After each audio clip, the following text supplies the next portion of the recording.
All right, so we're heading into week 6, chapter 6, and let's see. Okay, so I'm still catching up on some grading, especially those of you who, due to just for whatever complications we had to put your grade in by hand. So tomorrow, I know some of you have already texted me before. If you don't see your grades in of your papers by tomorrow, can you just text me again? I'm sorry. I mean, I'll get to it no matter what anyways. It's just you guys will send me the text or the email, and then I get like 1,000 more texts and emails, and then it just gets bumped far away very fast. That's part of the problem, but I'll resolve that. Okay, so fear not. Um, and so yeah, and okay, so happy Valentine's Day. And look, here's my reward to you all for this holiday. And I'm not going to put it in writing. This is the benefit of those of you who actually watch my announcements. Um, if you're already done with your work, then you're done. I will allow you to turn in your work as late as tomorrow afternoon for tonight's paper, so that you can focus on celebrating your holiday with your loved one. And if you don't have a loved one, that you can drink a lot and sleep in the morning. Deal with it. I'm just kidding. You shouldn't do it that way. But okay, look. Seriously though, I want to do that for you guys. A lot of you are working family members, and you might like to be focusing on something else. I would have. I mean, I know it's kind of late in the game. You may have already. You might have wanted to know this earlier. But I just thought to do it. I've been working a lot. So I guess what I'm saying is, if you already did, I'm sorry about that, but hey, you're done. And if not, and you get this, okay, relax and maybe spend a little bit more time with your loved one this evening, or going out with friends and just kind of distracting yourself from the fact that you might feel a little extra single today, because that's what happens on these holidays, right? Whatever. Um, Anyhow, so what was I gonna say?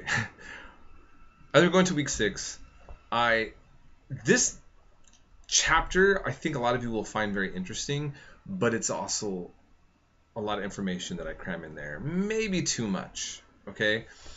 But I think that I put a lot of information from my added in with the text that you're not going to see in other places for a very long time, that are a product of my long, hard research. Okay, especially dealing with Judaism and Christianity in context to Rome. And for those of you who have an interest in seeing the integration of how Judaism and Christianity kind of form together into Roman world, you will find what I'm saying interesting. But again, it's a lot of detail, okay, and maybe some not so exciting. But I try to fill in the gaps, that for those who read the New Testament, or watch History Channel Roman videos, there are many things that just aren't really clear. It's almost like Christianity comes out of a vacuum, or what Judaism really is, and so forth. So I try to kind of pin some things down for us more in a concrete way. Now, in the middle of me doing that, I have to use the historical approach, which, like in times past, I've had to clarify, can be an offensive way for a religious Christian or a religious Jewish person to approach, religion. I even bring up that some people question the existence of Jesus. Historians, again, I want to remind you that I'm exposing you to the materials in which historians kind of tackle these topics, and I'm not expressing even my own personal views on a lot of these things. So I just want you to kind of see that. So I want you to just remember that you're being exposed to the various sets of information that come the way of a historian. Not all historians are, I want to remind you, are trying to get rid of the divinity per se of the Christian religion. Many of them didn't even grow up Christian. They're just looking at, okay, what evidence do we have that say that Jesus exists, just for example, other than the stories written about in the Bible? Okay, that kind of thing. And for a believer, it doesn't matter. It's God inspired. There's no question. Some other historians are going to kind of play with the possibilities that they do of any other historical figures or set of events written in text. Okay, that's all. So I just want you to be aware of that. But I think, though, why I put so much detail into going into Christianity is that because it's so important to the development of Western civilization.